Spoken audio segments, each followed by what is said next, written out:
नमस्कार. आम्रपाली न्यूज चॅनलच्या बातमीपत्रात आपल्या सर्वांचं मनपूर्वक स्वागत.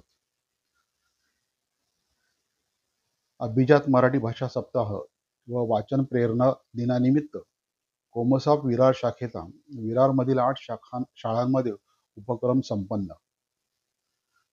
डिजिटल युगात पुस्तक वाचन कमी कमी आहे. मुलांमध्ये वाचनाची आवड निर्माण व्हावी म्हणून कोमसाप विरार शाखेचे अध्यक्ष माननीय अजीव पाटील यांच्या मार्गदर्शनाखाली विरारमध्ये दिनांक 6 ते 15 ऑक्टोबर पर्यंत वेगवेगळ्या शाळेत वाचन प्रेरणा दिनाचे आयोजन करण्यात आले होते. उत्स्फूर्तपणे शाळा सहभागी झाल्या होत्या. विरार पूर्व मनवेलपाडा येथील अनुसया विद्यालयाच्या मुख्याध्यापक सौ निकिता सामंत यांच्या सहकार्याने कार्यक्रम पार पाडला. तर ज्युपिटर इंग्लिश स्कूल मनवेलपाडा मुख्याध्यापिका सौ नमिता वर्तक व समन्वयक उज्ज्वला मुदप्पू व मीना ठाकोर मिळून अभिजात मराठी भाषेचा दर्जा हा सप्ताह साजरा करण्यात आला. जिल्हा परिषद शाळा कनेर व जिल्हा परिषद शाळा भाटपाडा सर्व शिक्षक वृंद व समन्वयक प्रीता पाटील यांनी वाचनाचे महत्त्व सांगत विद्यार्थ्यांचे वाचन घेतले. KG हायस्कूल आगाशीमध्ये वंदना वर्तक व अमोल नाईक यांनी समन्वय साधून कोमसापच्या संयुक्तपणे शाखा प्रतिनिधी उमाकांत वाघ यांच्यासह कार्यक्रम बहरला.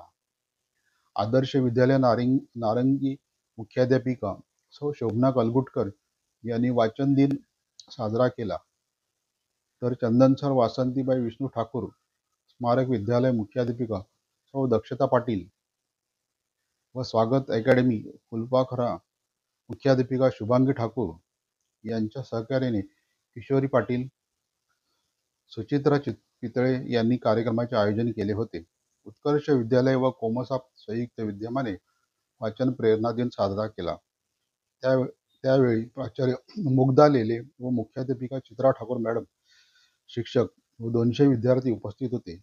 या शाळेमध्ये साधारण इयत्ता 4थी ते 9वी पर्यंतचे विद्यार्थी सहभागी झाले.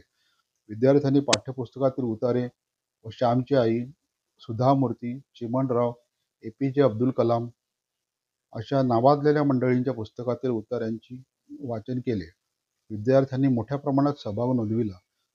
सर्व शाळेतील विद्यार्थ्यांना कोमसापच्या वतीने सहभाग प्रमाणपत्र देण्यात आले व सर्व शाळांचे कोमसाप विरार शाखेच्या वतीने आभार मानण्यात आले. वृत्तसंकलन रमेश सोनावणे, संपादक आम्रपाली न्यूज चॅनल वसई विरार. चॅनलला लाईक, शेअर व सबस्क्राईब करायला विसरू नका. धन्यवाद.